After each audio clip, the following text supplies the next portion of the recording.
Olá, eu sou o Luiz Lana, coordenador de Educação e Inovação da Qualifica, e serei seu guia nesta viagem rumo ao futuro da liderança. Ao longo de nossa viagem, vamos conhecer líderes inspiradores que estão construindo um futuro mais colaborativo, inclusivo e ético, para aprendermos como a liderança pode ser uma jornada de descoberta e evolução constante. Então, prepare as malas e junte-se a mim no Qualicast Lideranças para o Futuro. Olá, sejam bem-vindos a mais um episódio do Qualicast, o podcast que explora as mais recentes tendências da liderança para o futuro. Nessa temporada, estamos focados em entrevistar líderes que estão moldando o futuro e promover mudanças positivas no mundo dos negócios. E hoje estamos muito animados em receber o Thiago Lasmar, um especialista em ESG e inovação e com vasta experiência em gestão da inovação, criação, desenvolvimento de startups e avaliação da tecnologia. O Thiago ainda, gente, é professor da UFSJ, lá de São João del Rei, dá aula no curso de Engenharia de Produção.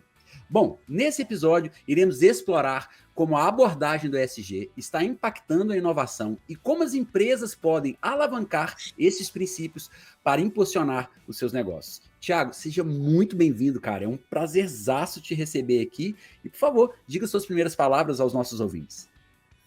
Luiz, muito obrigado pelo convite. É um prazer estar aqui comentando com vocês sobre esses dois temas tão importantes, temas que estão em pauta no ambiente corporativo. Então, espero poder contribuir com muito conteúdo e a gente vai bater nesse papo legal. Vai, com certeza, vai ser muito legal. Bom, Thiago, vamos direto para o primeiro bloco. Vamos lá. Olá, sejam bem-vindos. Estamos começando agora o primeiro bloco e aqui nós vamos explorar a relação entre o ESG e a inovação e entender como essas duas áreas se conectam. Quais são os principais desafios para integrar essas duas áreas estratégicas para os negócios bem-sucedidos? Bom, quais são, Thiago, já começando aqui o nosso papo, tá?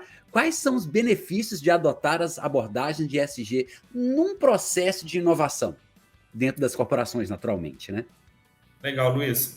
Acho que é importante a gente começar comentando que eu gosto de falar que o principal objetivo da inovação seria resolver algum problema. Então, se a gente desenvolve um projeto, a gente desenvolve coisas novas, pensando em resolver algum problema, um problema que a empresa tem, um produto novo que vai atender uma necessidade dos clientes. E quando a gente conecta ESG e inovação, eu acho que o principal ponto é pensar que o ESG vai trazer algumas demandas para que a inovação resolva. Então, são pautas que antes a gente não pensava, às vezes a empresa não tinha aí no seu portfólio produtos para atender algumas demandas ambientais, sociais, até mesmo de governança. Okay. Então, acho que a principal conexão entre essas duas áreas é isso. A inovação vem como uma ferramenta, como um processo que vai catalisar e resolver algumas demandas que o ESG traz para a gente. Então, acho que esses são os principais pontos que a gente pode começar comentando e a relação dessas duas áreas. Legal, então vamos logo de cara com uma pergunta espinhosa. Como que a abordagem do ESG pode impulsionar a inovação? Legal, acho que o primeiro ponto que a gente tem que comentar é em relação, a gente está falando de liderança, mas a gente está falando também de estratégia. Então, as empresas têm que ter um intento estratégico, ou seja, uma vontade estratégica para que essas coisas aconteçam. Então, o primeiro ponto eu quero fazer ESG, quero me adequar às políticas do ESG, então como que eu desdobro isso na minha estratégia de inovação? Então, eu vou pensar novos indicadores, vou pensar formas de investir em produtos que são específicos para resolver esses problemas do ESG e para impulsionar o ESG. Então, da mesma forma que a gente se preocupa no nível estratégico, a gente tem que desdobrar isso para que isso vire uma coisa prática. Por exemplo, se eu crio um portfólio de produtos específico para a parte ambiental, às vezes eu tenho que colocar o meu objetivo ambiental sobre o meu objetivo financeiro. Às vezes vai ser um produto mais claro, mais caro, claro, mas como eu tenho a estratégia de ESG, eu tenho que bancar como empresa esse produto para ele sair do meu processo. Então, perceba que eu tendo esse objetivo estratégico, eu consigo impulsionar esses dois lados. Eu pego os objetivos que eu quero, o propósito que eu quero com ESG, e isso desdobra em práticas ali para a minha inovação. Entendi, cara. Você conseguiria pensar em algum exemplo, assim, de uma empresa que se destaque fazendo isso e que seria boa para poder ilustrar a sua Legal. resposta? Tem um caso muito interessante, que é o caso da Braskem, é um produto que hoje já é um produto no mercado, então a gente pode comentar, que ela teve como objetivo estratégico, então o objetivo de ESG, como eu comentei, de produzir um plástico que não vinha de fontes do petróleo. Então, ele queria fazer um plástico verde, é um plástico baseado em etanol. Então, a base do plástico seria o etanol. Então, beleza, temos aí um objetivo estratégico de tentar trazer para o portfólio um produto mais ambientalmente correto, e aí começaram os desafios para a inovação. Então, nenhuma empresa conseguia no mundo fazer um plástico à base de etanol. Então, a empresa gastou aí cerca de 30 anos de investimento em P&D, e colocando dinheiro naquele projeto para conseguir fazer algo viável para atender o mercado. E são várias dúvidas que aparecem nisso. Por exemplo, será que esse produto, mesmo ele sendo um pouquinho mais caro, o meu cliente vai comprar por ser um produto ambientalmente correto? A minha planta piloto que eu tenho instalada hoje é uma planta que consegue produzir? No caso deles, não. Então, eles tiveram que desenvolver uma nova planta industrial. Se você não tem um objetivo muito forte de ESG nesse sentido da inovação, você abandona esse projeto ali nos primeiros anos. Mas a empresa não, ela bateu o pé, claro, com o objetivo também de ter um ganho financeiro no futuro, mas comprou a ideia, e conseguiu lançar esse plástico verde no mercado. Tiago, é muito bom que eu esteja falando com você, que não é uma pessoa do marketing, da humanas, mas que está nesse universo com o qual eu transito também, porque você vai tirar umas dúvidas que os meus pares mais próximos talvez não consigam. E uma coisa que não é me angustia, mas me interessa saber, na medida de poder viabilizar os processos de ESG, acelerar, ensinar, a viabilidade efetiva deles e o quanto é custoso para as empresas. Enquanto que você dava a sua resposta, eu fiquei pensando sobre isso, sabe? Que é, por exemplo, assim, a viabilidade econômica, ela é imediata, por exemplo, se a empresa ela se tornar sustentável, ela lucra mais, se a empresa for mais inclusiva, ela lucra mais, ou é algo que ela está apostando num futuro próximo? No papo que nós tivemos com o seu sócio, aqui no Qualicast também, o Iago, uma certa hora do nosso papo, a gente comentava que muitas mudanças em práticas de ESG, principalmente em grandes corporações, parte de uma demanda pública. É o público que quer comprar o produto mais ecologicamente viável, é o público que quer comprar da empresa que tem práticas de inclusão e tantas outras questões. Mas perceba que a empresa se adapta a uma demanda da população e não é a empresa fazendo porque o lucro imediato parece óbvio em seu processo de produção. Ficou claro? A pergunta, no final das contas, é o seguinte: o quanto é uma aposta no futuro e quanto é um resultado já imediato? Legal. Luiz, acho que a gente vai ter casos e casos. Assim. Acho que o caso ideal é quando a gente consegue alinhar essas duas coisas. Porque a gente sabe que as empresas são movidas, claro, por essa visão financeira a princípio. Okay. Então, se elas já conseguem desenvolver algo que já tem entrega o financeiro, mas também entrega o ambiental, já é um ponto ótimo que ela já vai colher esses frutos logo de imediato. Então, se a gente pensar, a gente vai até falar um pouquinho mais para frente de boas práticas, é como que a gente começa a refletir trazendo essas duas visões ao mesmo tempo. Eu não preciso abandonar totalmente o meu financeiro para entregar algo só porque está na moda, porque o cliente está pedindo, ao mesmo tempo que eu não preciso focar só na parte financeira. Então, o ideal é que a gente tenha esse balanceamento logo de imediato. O que a gente está percebendo nas empresas é que essa transformação está vindo muito mais puxada pelo meio externo, seja legislação, seja pelo público mesmo, e não como uma alavanca interna de vontade da própria empresa. Mas, assim, acho que todas as transformações passam por isso. Assim, a gente tem casos excepcionais que a empresa, de fato, tem essa intenção e corre atrás dela e bate para conseguir, mas o ponto-chave que eu vejo para essa transformação acelerar é isso. Como que a gente já de cara consegue alinhar essas duas coisas para ter esse resultado mais no curto prazo, como você comentou. Perfeito. Eu, como profissional de comunicação e marketing, além de educador, me parece que as empresas que apostam em práticas de ESG, em que que o lucro não parece óbvio a princípio, ela pelo menos está fazendo branding, né? Ela está agregando valor à sua própria marca e isso é um lucro indireto a médio prazo e muito, né? Bom, então, na sequência desse pensamento, dessa minha colocação e da sua resposta, eu acho que cabe a pergunta: como que as empresas podem incorporar os princípios de ESG em suas estratégias de inovação? Legal, eu acho que a gente pode colocar assim como pilares, da mesma forma que a empresa pensa, quando ela está pensando uma estratégia de inovação, quais são o público-alvo que eu vou atingir, qual nicho de mercado que eu vou atingir com determinado produto, eu acho que o ponto principal é colocar isso como um pilar forte na empresa. Então, agora eu vou ter uma linha, vou ter um portfólio específico de produtos ESG, por exemplo.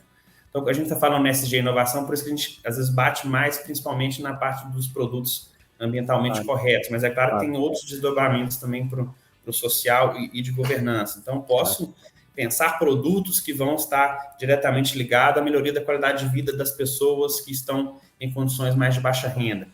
Mas, enfim, eu acho que tudo passa por esse intento estratégico de colocar agora a minha empresa vai fazer isso da mesma forma que eu atinjo outros mercados também. Então, acho que esse é um primeiro ponto principal. E aí a gente vai desdobrando todos os processos que a empresa já tem, de engenharia, de marketing, de pesquisa de mercado, dentro desse pilar que a gente já estabeleceu. E aí, uma coisa, quando a gente estabelece esse pilar, a gente meio que cria uma formalização, por exemplo, de orçamento. Então, a empresa, quando eu criei esse pilar, eu vou ter um orçamento para que isso aconteça. Agora, se eu não tenho esse pilar, se fica solto, o primeiro momento que a empresa dá uma retraída financeira, o primeiro lugar que ela tira dinheiro é disso.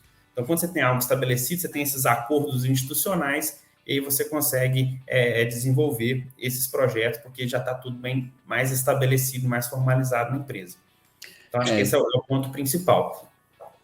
Legal demais o que você falou, porque me parece que, ao menos em grandes empresas, ou assim, para não cometer um ato falho, ao menos as que eu passei, e eu trabalhei em algumas empresas muito grandes, as práticas de ESG, mas não juntadas numa sigla, ou melhor dizendo, numa sala, entre aspas, elas estavam lá. Você tinha iniciativas de inclusão, iniciativas sociais, ambientais e tal, separados. E agora, pensar isso enquanto um organismo da empresa, um setor da empresa, ou seja, pegar essas ações soltas, colocá-las no mesmo lugar, será que a gente poderia pensar que o ESG, nesse sentido que eu acabei de dar, em si mesmo não é uma inovação? Com certeza, acho que sim. Justamente por conectar e gerar essa demanda. Então, assim, quando a gente está... seria quase que um novo processo institucional, né? Isso. Um novo processo institucional. Como que a gente trabalha isso juntos? E acho que esses elementos vão trazer demandas também que vão fazer com que a empresa busque transformação, busque se conectar com novas fontes, e de fato isso é uma inovação. Então, esses processos internos normalmente são doloridos porque esse processo mudar é difícil, né? Então, a gente fala tolerante à mudança, mas esse processo de mudança é difícil. Mas eu acho que é isso, quando a gente conecta, eu acho que isso ganha força. E ganhando força, a gente consegue desenvolver isso de uma maneira mais fluida, de uma maneira mais otimizada. Então, acho que essa expressão que o ESG vem ganhando vai fazer com que as empresas passem por esse processo de transformação e, de certa forma, vão inovar nesse sentido. Acho que esse ponto que você pensou eu não havia pensado antes como esse processo de transformação interna, mas faz sentido totalmente. Legal, cara, legal. Bom, Thiago, muito obrigado por essa participação no nosso primeiro bloco. Nós vamos rapidinho para o segundo. Valeu! Olá, sejam bem-vindos de volta. A gente está começando agora o segundo bloco e a gente vai explorar a importância da inovação sustentável e entender como as empresas podem alavancar a inovação para promover um impacto positivo no meio ambiente e na sociedade. Quais são as melhores práticas para promover inovação sustentável? Como as empresas podem equilibrar a inovação com responsabilidade social? Thiago, eu sei que essa é bem a sua praia, ao menos é o que o seu currículo diz pra gente, e que sua fala também está deixando bem claro. Já queria lançar aqui uma pergunta. Quais são as melhores práticas, na sua opinião, para promover o que a gente está chamando aqui de inovação sustentável? Legal, Luiz. Vamos lá. Acho que 3 pontos são principais. Acho que o primeiro deles é começar a considerar o impacto social e ambiental dentro do portfólio de produtos, dentro do portfólio de projetos e de inovações da empresa. Então, acho que esse é o primeiro ponto. É fazer com que essa temática vire, de fato, pauta e seja algo relevante para a empresa. Okay. A partir daí, os processos vão se desdobrando, os processos da empresa vão se desdobrando, mas um ponto fundamental é que a gente tenha uma cultura de inovação sustentável, uma inovação social na empresa. Então, como que eu incentivo os meus colaboradores a começarem a pensar nessa pauta também? Como que eles começam a enxergar dentro dos negócios da empresa possibilidades de atuar dentro dessa linha? Então, a gente está falando de um nível de estratégia, a gente está falando também num nível de pessoas e cultura, E aí também, hoje, a gente não pode falar de trabalhos isolados dentro da empresa. Então, como que a gente conecta com outras partes, seja outros atores do que a gente chama de ecossistema ou do próprio sistema da empresa. Então, eu não preciso desenvolver tudo sozinho. Estou com dificuldade de buscar soluções ambientalmente, socialmente corretas. Quem são aqueles atores próximos da empresa que já têm experiência dentro dessa área? Como que eu posso interagir com eles para eles contribuírem para esse desenvolvimento? Então, eu saio de um muro fechado dentro da minha empresa, que às vezes eu não tenho todas as competências, afinal a gente está falando de um tema novo, e começo a interagir, por exemplo, com ONGs, outras instituições que já atuam social e ambientalmente, mas agora, atuando com eles, eu ganho força para incorporar as melhores ações nesse sentido. Então, acho que são talvez esses principais pontos. Estratégia, ter um processo bem estruturado e construindo, né, uma cultura com todos os funcionários da empresa, mas também não olhando só para dentro e buscando alternativas de fora também. Acho que são 3 práticas legais. Cara, muito interessantíssimo isso que você falou, na medida em que você traz os stakeholders para dentro do nosso papo, para a gente entender que a empresa ela é mais do que os seus muros, né? Então ela pode convidar os parceiros de fora para esse diálogo. E aí, nesse sentido, fica muito tangível aquela frase de que as empresas elas não têm uma gestão de pessoas, mas com pessoas, né? Então, com parcerias, com diversidade, com sustentabilidade. É muito interessante. Bom, eu acho que fica inevitável, então, essa pergunta que eu disse lá no primeiro bloco era uma pergunta espinhosa, mas eu acho que essa aqui, que é a mais espinhosa, que é a gente tentar pensar assim, porque, deixa eu contextualizar antes de perguntar melhor. Eu acho que a gente tem que ser muito claro com o nosso ouvinte, até mais do que fomos no primeiro bloco, de que o ESG ele é um esforço coletivo, né? Ou seja, a empresa ela tem que pensar para além do seu lucro, e eu dei o exemplo de que a empresa, quando faz isso, faz branding, mas eu acho que ela tem que fazer isso também pensando nas pessoas, pensando no meio ambiente, né? Pensando na vida, vamos falar assim, porque não necessariamente sempre vai estar ligado ao lucro. Você chamou a atenção disso na sua primeira fala. Então, nesse sentido, como que as empresas podem equilibrar inovação e responsabilidade social, levando em consideração que tem essa balança que eu disse no começo da minha pergunta? O que você acha? Legal, Luiz. Eu acho que essa pergunta ela tem duas visões. Assim. A gente pode fazer um panorama de como acho que as empresas viam isso antes e como eu acho que elas devem ver isso agora. As empresas começaram a pensar nesse impacto dos próprios produtos que elas estavam lançando.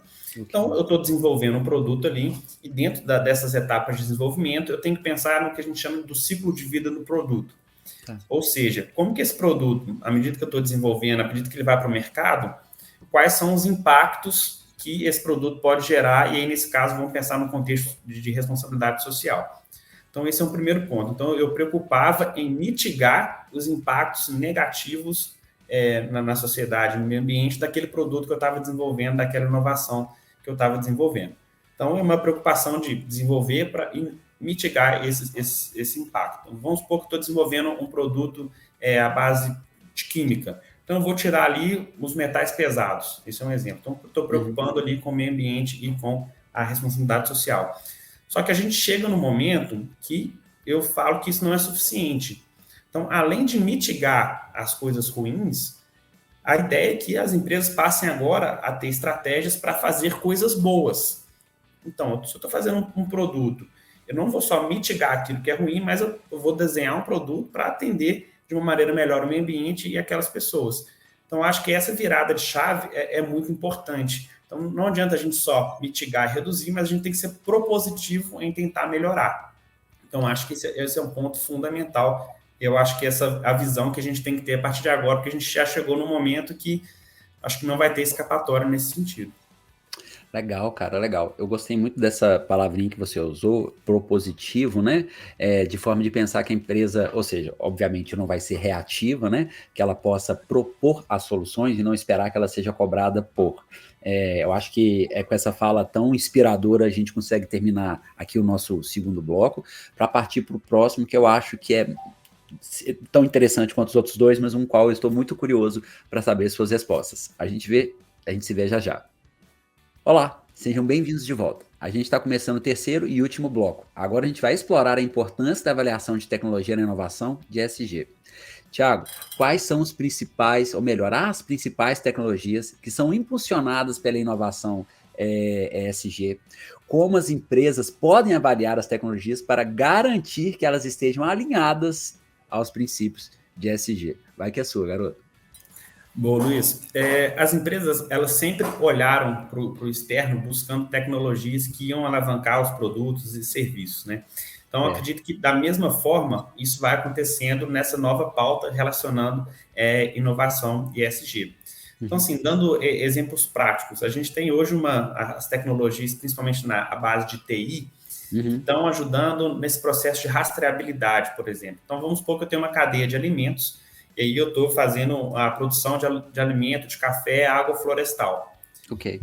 Então, isso vai chegar no consumidor como um alimento de maior valor agregado, com impacto positivo, tanto socialmente como ambientalmente. Mas como que eu sei lá na ponta que, de fato, a minha cadeia produtiva não cumpriu, de fato, com esses requisitos?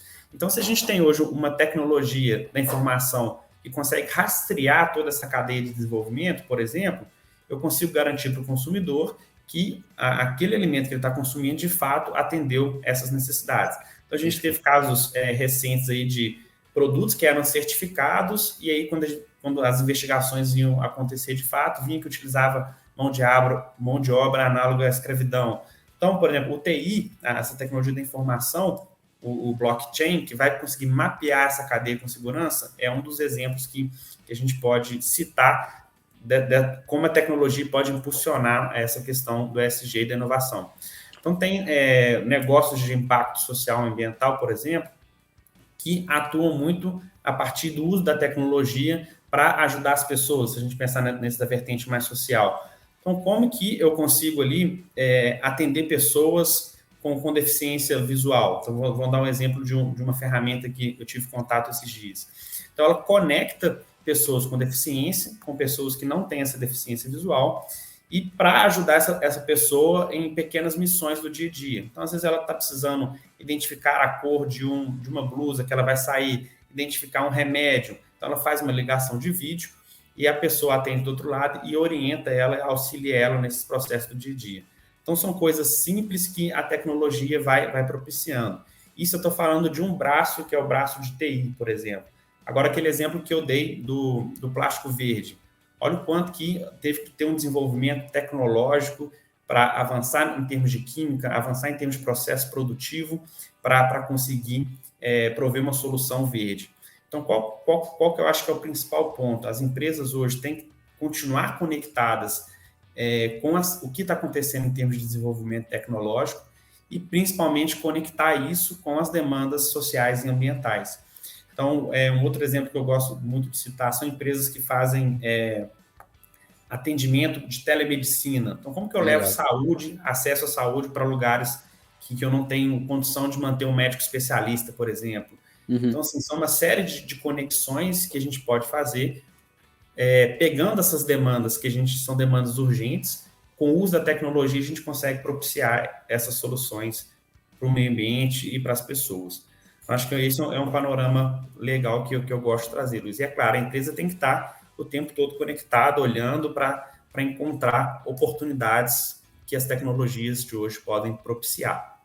Legal, cara, legal demais. Assim, eu acho que para quem não estava claro a importância, a necessidade dessas práticas, eu acho que está ficando mais visível, né?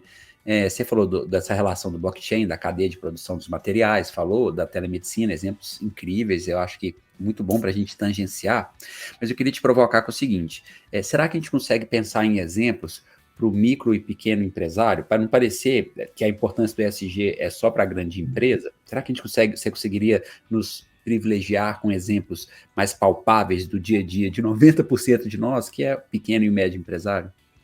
Legal. Por exemplo, tem aqui na minha cidade um grande problema é a questão dos resíduos sólidos, né?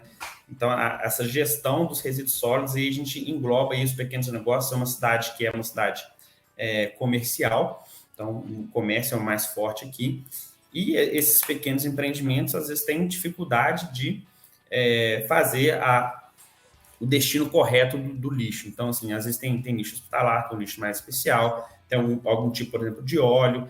Então, existem aplicativos e plataformas que justamente vão conectar esses pequenos ambientes, esses pequenos negócios com o destinador correto do lixo. Então, isso está no dia a dia também. E desde práticas também, e aí acho que até antes de usar a tecnologia, mas desde práticas de gestão de pessoas, que eu acho que é um ponto importante, de transparência, então, por meio até de soluções tecnológicas de contabilidade. Perfeito. Então, existem uma série de possibilidades que o empreendedor, querendo, ele pode desenvolver. Um outro ponto, falando aí mais no nível não de grandes empresas, foi um pouquinho do que eu comentei dos negócios de impacto social, ambiental. Então, qual que é a grande corrente, né? Qual que é a grande visão? Então, a gente tem um setor, o terceiro setor, que são as ONGs, que tem eles sem fins lucrativos, por exemplo. A gente tem a empresa por si só, e a gente tem um negócio de impacto no meio desses dois agentes, que a gente chama até de 2,5. Ou seja, eu alinho o propósito de gerar impacto positivo, mas não sem fins lucrativos, trazendo sustentabilidade financeira para o negócio. Então, tem uma série desse ecossistema que está crescendo no Brasil, que são essas empresas que já nascem para atender um propósito, e na maioria das vezes vem também com tecnologia embarcada para ajudar. Então, por exemplo, tem essas pequenas empresas que desenvolvem soluções tecnológicas para levar luz para lugares onde a energia elétrica não chega. Legal demais isso, né? Então, assim, não é só a nível de projeto de grandes empresas, mas esses pequenos negócios podem inserir isso no dia a dia, aquelas pequenas práticas que eu falei, de uma destinação correta do lixo, um tratamento adequado ao funcionário, dando treinamento, a parte de governança sendo transparente em termos de contabilidade, mas também eu aposto muito nesses negócios de impacto, que vão, dentro do seu surgimento, alinhar esses dois pontos. Eu vou entregar a mudança no mundo e também ganhar dinheiro com isso. Então, esse acho que é o grande lema. Entre mudar o mundo e ganhar dinheiro, eu fico com os dois. Esse é o negócio de impacto, justamente por isso. E muitos deles têm surgido com base tecnológica. Então, a tecnologia propicia isso acontecer. Legal, cara, legal. Bom, Thiago, a gente está se encaminhando para o final, mas eu ainda tenho uma última pergunta, que eu acho que aqui é de uma ordem muito prática. Vamos dizer que um dos nossos ouvintes se interessou e falou, putz, é isso mesmo, é por aí que eu tenho que andar, seja qual é o tamanho da empresa dele, ou ele é funcionário, um líder do futuro, né? Como é que uma empresa ou alguém pode avaliar uma nova ou antiga tecnologia para poder garantir ou verificar se ela está alinhada aos princípios de ESG? Tem uma cartilha a se seguir, ou você tem algumas dicas? Legal. Sempre quando a gente olha para uma tecnologia, a gente pensa em alguns critérios. Assim. Então, acho que o primeiro são esses critérios de viabilidade técnica de uso daquilo. Então, se eu estou trazendo isso para a minha empresa, isso já vem como uma solução mais pronta. Eu acho que hoje no mercado a gente tem muito isso. Então, já tem soluções tecnológicas prontas que facilitam a inserção do meu negócio. Então, se eu sou uma pequena empresa, eu já avalio aquilo, ver se aquilo é pertinente, se está de acordo com o que eu preciso e já trago para o meu negócio. Aí eu posso usar critérios financeiros, posso usar critérios de viabilidade técnica, mas eu acho que o principal foi esse ponto que você já falou. Ele já teve esse primeiro clique de, eu preciso disso, eu acho que isso é importante. Então, a gente volta lá naquelas primeiras perguntas. Se ele tem esse intento estratégico, hoje a gente já tem soluções para ele oferecer nesse sentido. Agora, vamos aumentar um pouco a complexidade. Okay. Vamos supor que eu estou numa grande empresa, numa grande mineradora, e aí eu estou precisando de uma solução que vai diminuir o desperdício do minério ou vai diminuir o impacto que eu tenho ao explorar o minério. Só que eu não estou conseguindo solucionar aquele problema. Então, hoje, a gente conta com, por exemplo, as universidades são desenvolvedores de tecnologia, a gente tem centros de pesquisa que desenvolvem tecnologia de base, que normalmente vai ajudar essas empresas a solucionar os problemas. Então, às vezes, elas lançam alguns desafios, isso é importante também. Então, estou com esse problema aqui de ESG, lanço o desafio, e as empresas se propõem a solucionar, ou até mesmo a universidade se propõe a solucionar. E aí, mais uma vez, a gente faz essa avaliação da tecnologia em termos de aplicabilidade, em termos de uso, se vai ser adequado ou não para aquele processo específico. De fato, caso a caso que a gente vai analisar. Mas esses são os principais pontos. Eu tendo esse intento, eu tendo essa estratégia, eu tendo essa vontade, acho que o que não falta hoje é soluções que vão me atender. Então, só tá esse olhar atento de como procurar. Poxa, excelente, Thiago, excelente. Eu adorei nosso papo. Eu gostei muito dos esclarecimentos que você fez aqui para mim, para nossa audiência, para quem está nos ouvindo ou assistindo. E assim, chegamos ao final desse episódio do Qualicast, onde exploramos a relação entre ESG e inovação, com Thiago Lasmar, que é especialista em gestão da inovação e criação de startups. Aliás, Thiago, se nossa fala final você quiser falar da sua startup, fique à vontade, tá, Darandu?